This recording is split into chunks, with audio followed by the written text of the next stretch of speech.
झा अहाँ सब गोटे के प्रणाम करै छी।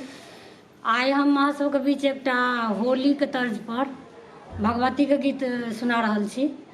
नीक लागे तो चैनल के लाइक कमेंट और अधिक से अधिक शेयर कर देबै। तो सुनू ई माँ भगवती के गीत। धन्यवाद। जय मिथिला, जय मैथिली। तारा तारनी हे माँ तारा नाम तोहार, तारा तारनी हे माँ तारा नाम तोहार।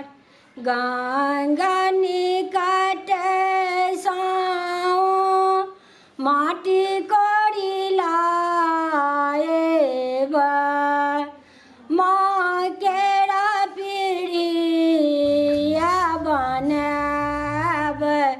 तारा तारनी हे माँ तारा नाम तोहार। जमुना निकट साओ जल भरी लाएब,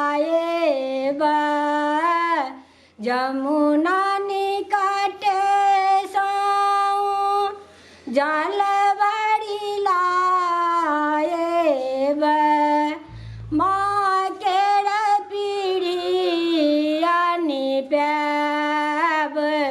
तारा तारनी हे माँ तारा नाम तोहार।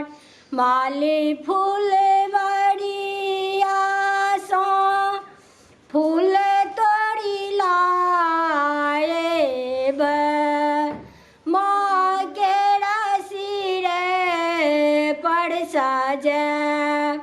अड़हुल के माला बनैब। तारा तारनी हे माँ तारा नाम तोहार। पटवा दोकान साओ आचरी मंगाएब, माँ केरा सिरे पर सजैब। नीक काए घुघरू लागे। तारा तारनी हे माँ तारा नाम तोहार। तारा तारनी हे माँ तारा।